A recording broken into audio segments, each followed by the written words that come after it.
DN Info groupe WhatsApp la 76 693 89 04 abonnement 500 chaque fermement 500 foofu la mbokk yi. style bii daal xoolal limina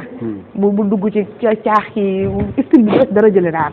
macha allah xale yi bëgg nañ ko de. ah bon waaw xale yi bëgg nañ ko de ensemble. waaw xale yi topp nañ ko de. moom rek la ñuy topp. alors limina maa ngi lay nuyu tey moom maa ngi lay jéggul. kon li ngay wax ni mu ngi jàll. mu ngi jàll kay. kii mooy Aïcha yow. man damaa ragal loolu man. bàyyi leen ñu soxla ay gambado di nuyu soxna Salma di nuyu ñi ñuy seetaan bi ñëpp Gambien yeeg Sénégalais yi. Sénégalais yeeg Gambien yi jërëjëf Limina comme altine bu jot ni ñu koy defee actualité géopolitique yow lañ ciy ànd Salma bàyyi la. oui Limina ma koy ziarat encore une fois je pense que wàllum géopolitique moom jamono ji actualité bi danse na lool bëri na luñ ci mën a wax parce qu'on a vu le président Bassirou Diomaye Faye dem à Paris tenir fa benn discours boo xamante ne bu mucc ayib la tey di wax que bu fekkente ni dañu bëgg a joyante yëf yi il faudra ñu xoolaat système bi nuñ ko tëggee bu ko defee ku ci nekk mën ci gis sa bopp ñu mën a am benn système bu juste boo xamante ni du weng ku ci nekk en tout cas di nga ci gis sa bopp il faudra ñu revoiraat ko au-delà de ça aussi ñu ne déetawaay dem si guddi Ousmane Sonko dafa di beneen publication Facebook am ay kàddu yoo xamante ni becc na ko fa jëm France bi nga xamante ni nee nañ dafay reconnaître massacre yi nga xamante ni moo ñeel wàllum Thiaroye 44 alors que Sénégal dafay waaj a célébrer 80e anniversaire bi donc am ay jàngat yu am solo yoo xamante ne dinañ ko ci def mais Mali aussi sous région bi je pense que actualité bi foofu yëngu na fa ak li nga xamante ni moo xew ci Fama ak massacre wala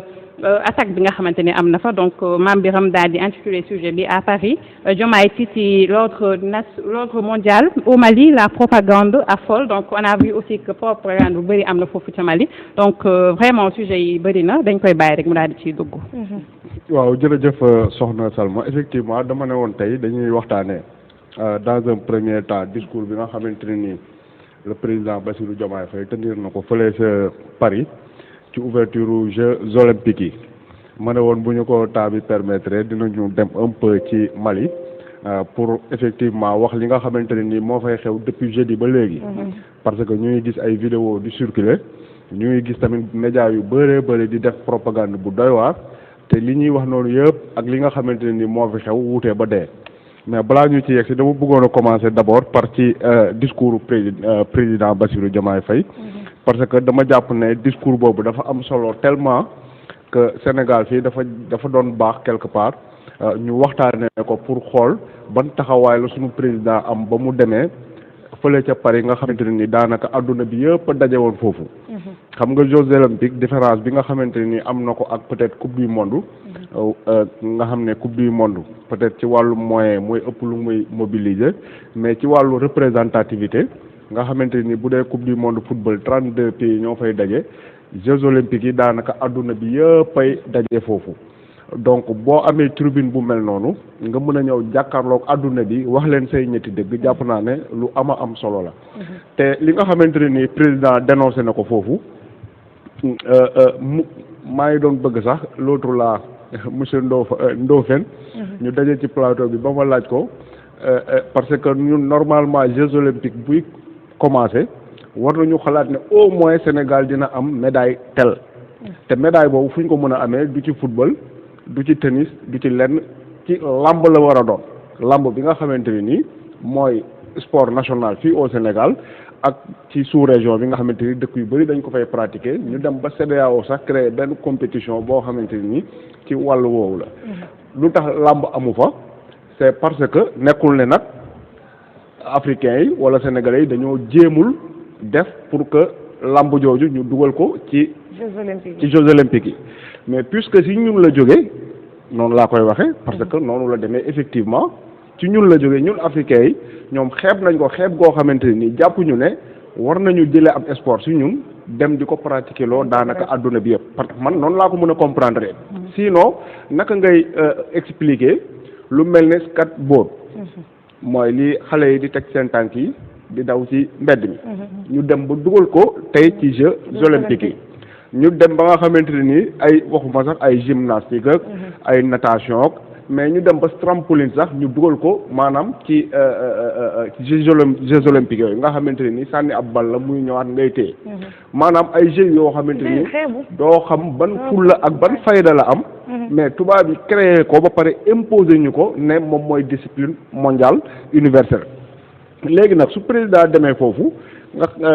di wax waxu inégalité dama jàpp ne effectivement foofu moo nekkoon comment dire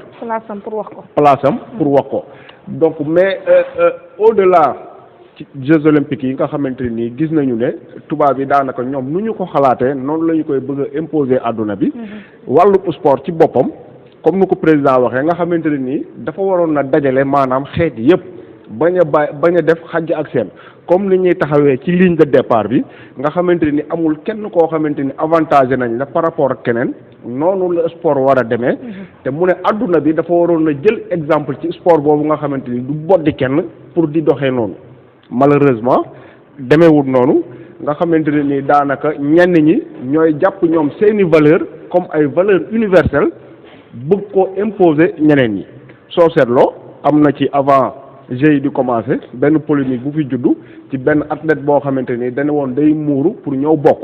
ñu fexe ba ne ko doo ci bokk alors que ci sport boobu nga xamante ni nee nañ jigéen du muuru permettre nañ sax ay góor ñuy sol ay jupe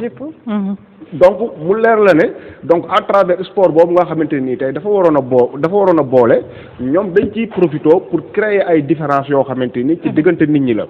bu yàggul dara dégg ngeen fi Idrissa Gana Gueye ñu ne dafa am benn journée boo xamante ni dañ koo def pour jàppale ñi LGBT yi ñu dem ba jël maillot yi nga xamante ni yëpp joueurs yi war nañ koo footballé ñu def ci benn genre soutien au LGBT ba nga xamante ni Idrissa Gana Gueye bañ na ne du sol maillot boobu gis nga coow li ci topp yëpp ba ñu bëri sax ñu ngi naan li ko jëlee Paris Saint-Germain bokk na ci histoire boobu maanaam ñoom LGBT jàpp nañu ne lu ñu war a xeexal la lu ñu war a dooleel la ba ñu ne dañ koy imposer joueurs yi pour ñu koy defal publicité alors que LGBT boobu boo génnee seen monde occidental boobu amul keneen koo xamante ni gëm na ko léegi nag inégalité yooyu nga xamante ni président dénoncé na ko au sein des États mais également entre les États nga xamante ni daanaka ñun africains yi ñoom ba ñuy tëgg seen àdduna daanaka boolewuñu ci woon boo seetloo 1900 après la deuxième guerre mondiale la ñu créé ONU boobu ba ñu koy créé amul benn pays africain à part Éthiopie boo xamante ni amoon na indépendance am kenn amul indépendance ñoom donc ba ñuy tëgg loolu ne léegi nii la ñuy organiser àdduna bi dëkk bu nekk yow lii ak lii mooy sa rôle boo war a jouer ñoom ba ñuy def loolu amul benn état africain boo xamante ni juddu woon na mais li doon baax mooy yow boo tëggee benn affaire pour ay état nga dem ba ci biir am yeneen i état yuy juddu li nga war a def mooy xool organisation boobu nan nga koy defee mais depuis 1945 ba léegi 46 soo seetloo daanaka ONU benn façon bi lay dox. mais la preuve moom mooy Afrique ak li muy rëy sax amul benn droit de veto foofu. droit de veto sax dafa rëy ñoom lu ñu ko organiser mooy daanaka lépp loo xamante ni déjà li ñu njëkk a wax mooy amul benn état bu war a mën a jóg intervenir ci beneen état maanaam agressé ko te jaarul ci résolution boo xamante ni dañ koo voté ca ONU ñu ne résolution boobu pour mu jàll il faut que 5 pays yi nga xamante ne nii ñoom ñoo bokk ñooy nekk ay membres permanents du conseil de sécurité ñoom ñëpp ñu d'accord ci bu amee benn pays boo xamante ne nii nee na d'accordu ci rek maanaam loolu du dox te ñoom nu ñu ko séddalee maanaam 3 pays occidentaux France Royaume-Uni États-Unis ñu boole ci Chine ak Russie de sorte que tey depuis daanaka plus de 70 ans adduna bi noonu lay doxee mu nga gis par exemple ñu ne France Nicolas Sarkozy ak Kadhafi seen diggante neexatul ñu ne Kadhafi dafa participer même ci campagne électorale lu Nicolas Sarkozy war koo financer ñu ne Nicolas Sarkozy moomu kat ci diggante bi nee nañu am na printemps arabe boo xamante ni mu ngi soufflé léegi il faut que ñu libérer les Libyens yi nga xamante ni d'accordutuñu ak ni nga xamante ni noonu la Kadhafi di doxalee ñu dem ONU créer foofu seen benn résolution daal di wax ak les Russes yi tamit croiser les bras mais conseil de sécurité accepté pour que ñu bombarder Libye jaxase ko mujj rey Kadhafi te gis nañ ñu mu mujjee lii ngay dégg ay Mali ay Niger ay Burkina lépp li ko waral mooy li nga xamante ni moo xew fële. ba tey Afrique defu ci dindiwu ci. Afrique dindiwu ci mais xam nga bu ñu nee inégalité nekkul rek tout simplement ci ay responsabilités yoo xamante ni dañ koo jox ab dëkk ne beneen dëkk par exemple yow da ngay continuer di wëy ci li nga xamante ni moom lañ lay wax. inégalité yooyu dem nañu ba ñu ne 1% ñi gën a riche. ci àdduna bi 1% ñoom ñoo yor 48% des richesses. ñu ne la occidentaux yi 69% des richesses. 69% des richesses su àdduna bi yëpp ci seen dëkk yooyu la nekk alors que 21% de la population ñoo fa nekk. 21% de la population ñu ne la 68% daanaka des richesses su àdduna bi yëpp ci ñooñu la nekk xam nga loolu inégalité mënu koo weesu. léegi après ça ñu ne ñoom duñ dem seen réew liggéey fa. ma ko nga tamit c'est paradoxal daal. te li ci gën a doy waar surtout ñun ñi nga xamante ni ñun ñooy les Africains nga xam ne ba ñuy séddoo àdduna bi ba ñuy joxe ay responsabilités daanaka ñun dañu cee boddi boolewuñu ci benn calcul. comme si quelque part ñu jàpp ne monde occidental ñoom ñooy diriger àdduna bi ñoom ñooy wax ne par exemple homosexualité baax na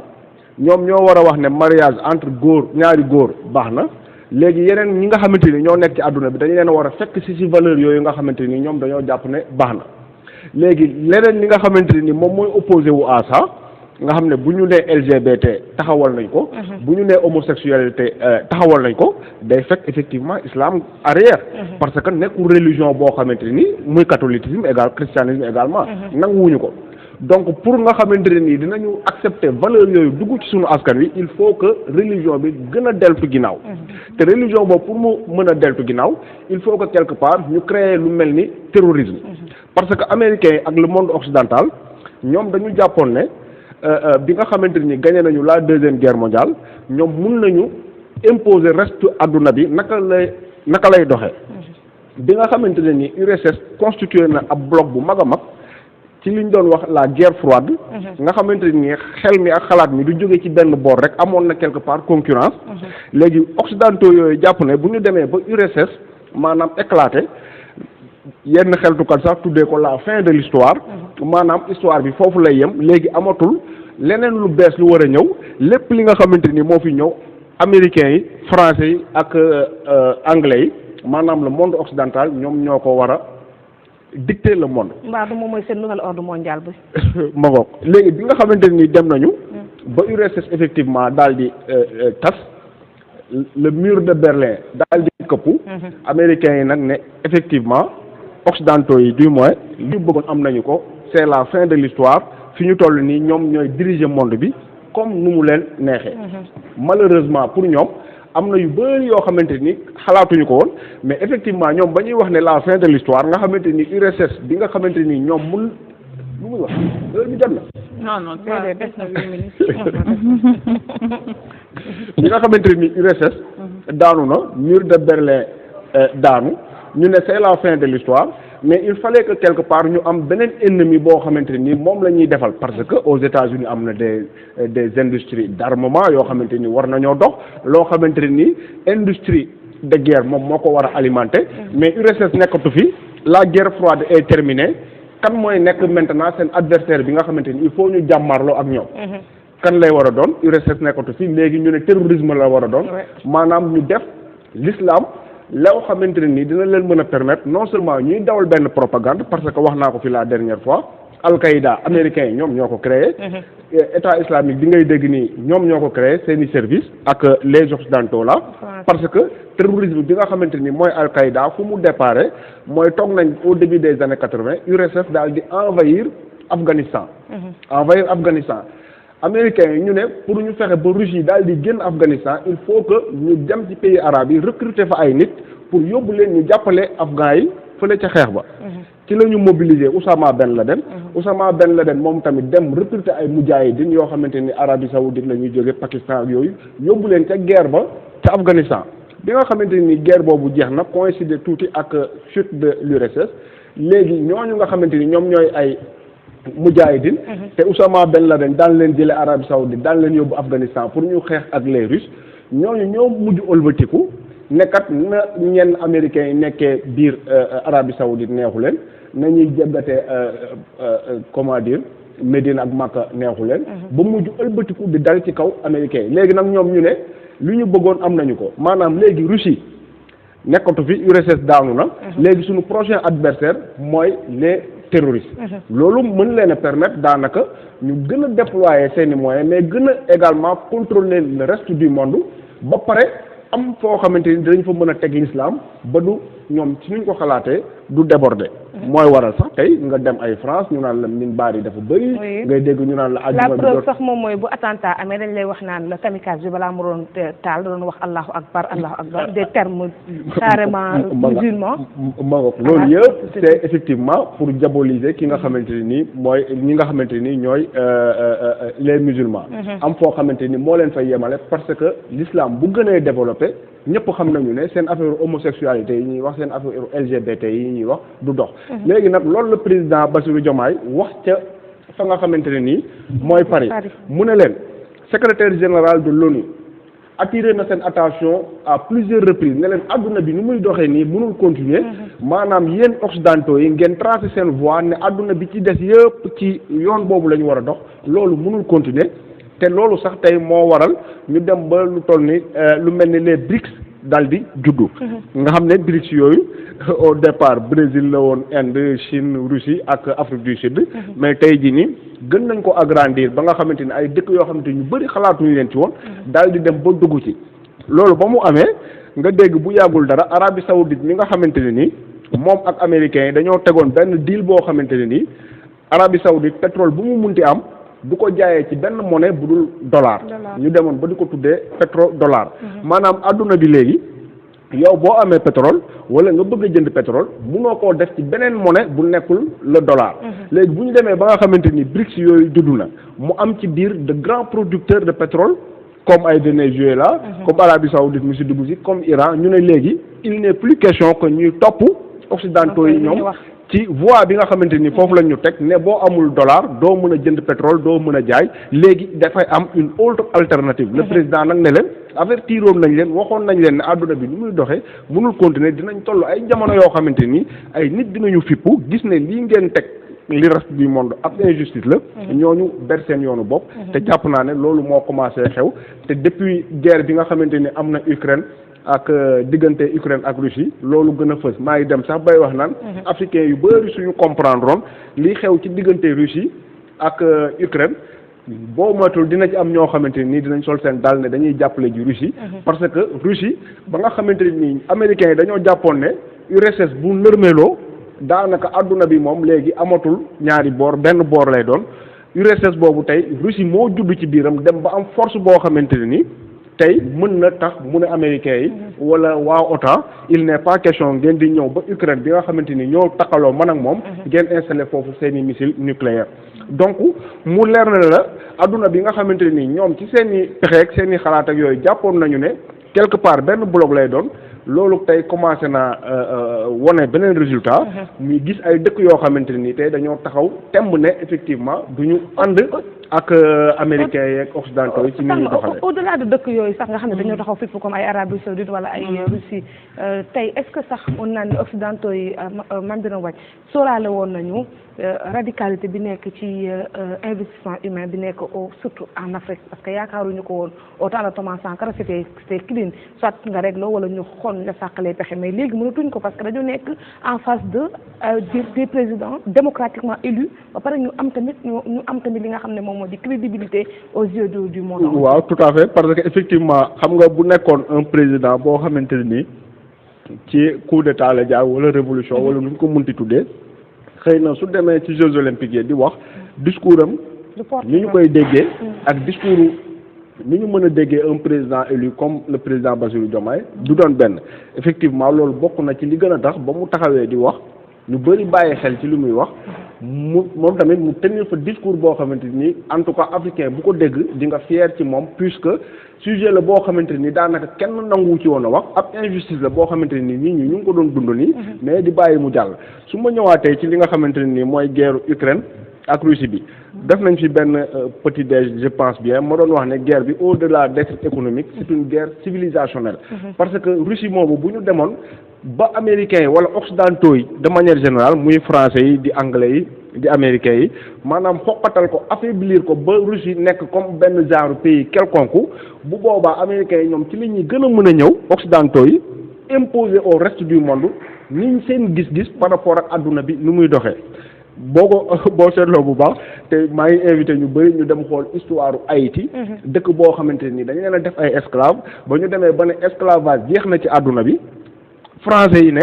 pour ñu bàyyi seen esclave yi il faut ñu indemniser leen boo calculer li nga xamante ni Haïti fay na ko France ci indemnisation par rapport ak lu mu ko colonisé woon kenn xamul ñaata milliards de dollars la donc monde boobu nga xamante ni mooy doxee noonu moom la nit ñi bëgg mu changer parce que bu changement boobu amul tey dinañu dem ba ñoom li ñu jàpp ne mooy ay valeur nga xamante ni ñu ngi koy dund ñoom di ay homosexualité di yeneen ak yeneen ak yeneen yu ci ay ñaawteef yoo xamante ni ñu ngi koy dund donc day gën a sax malheureusement nee nañ ma temps bi jeex na du ma mën a wax ci Mali donc pour li ma ci wax rek mën a wax rek muy ñaari baat di ñetti baat dama dégg ay information yuy daw depuis démb ñuy tasaare ay vidéo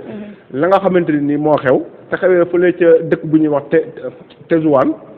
nga xamante ni comme mu Rosso la nga xamante ni parti bi dafa nekk Sénégal parti bi nekk Mauritanie ba également noonu la demee parti bi dafa nekk Mali parti ba la nekk Algérie nag quelque part rôle bu muy dawal mooy benn rôle boo xamante ni kenn mënu ko comprendre parce que day jàppale terroristes yi amul rebelle maa ngi dégg ñu naan ay rebelle ak yooyu ay terroristes lay jàppale pour ñu dal ci kaw Mali parce que seen diggante ñaari dëkk yi dafa am puits de pétrole ak gaz bu fa ne comme ni gaz bi ak pétrole bi doxee ci diggante Mali Sénégal ak Mauritanie xam nga ñaari dëkk yi dañoo déggoo pour ne dañ koy exploiter ndoo mais Algérie moom jàpp na ne am na doole boo xamante ni mën na ko permettre moom kese mu exploiter pétrole boobu ak gaz boobu léegi bu nekkee ne français yi ak seeni médias dañ ci àndandoo di def benn propagande boo xamante ni liñ ci jublu mooy fenal maliens yi décourager maliens yi soutenir militaires yi mais également décourager militaires yi de sorte que dañuy jàpp ne terroristes yi kat ñoom ñoo ëpp doole ñoo ëpp armement ku jàmmaarloog ñoom doo ci génn alors que c'est tout à fait le contraire Mali tey jii nii nu mu taxawee ci wàllum armement ci wàllum guerre yaakaar naa ne mun na nu mu tuddee di jëflante ab dëkk lu mu sax te du ci jëlee défaite waxatuma laa ay groupe terroriste yoo xamante ni mooy loolu. on y reviendra en tout cas information bu am solo la muy diggante Algérie ak Mali fan yëpp ñu ngi ci jot ay écho d'information. mu ngoog dinañ ci ñëwaat Aïcha parce qu'on a vu des journalistes yuy relayer ay vidéos yoo xam ne comme ni mu ko waxee ça date de 2018 2019 c'est pas d'actualité ñu koy andi pour tiital ñenn ñi xëy na ak pour wane que Mali tey jii armée moom taxawul comme ni ko maam bi xam waxee xëy na dinañ am beneen jotaay pour gën ci ak position Ousmane Sonko bi nga xam ne ñi ki démb fësal na ko doon na baax ñu waxtaan ci mais bon waxtu bi xoj nañu mu ngi noonu en tout cas côté bële discours Diomaye bi quand même dafa xaw a large te bu ñu ko doon tasaare moo tax chronique bi daanaka ca la yem jaajëfal bu baax a wax moom Biro Waj parce que doon rendez-vous lundi prochain imminent quoi ça boo ñëwee altine rek ñu kontaan ndax dañuy rabu ci wàllu xibaar bi ci réew yëpp dañu koy daal di dabu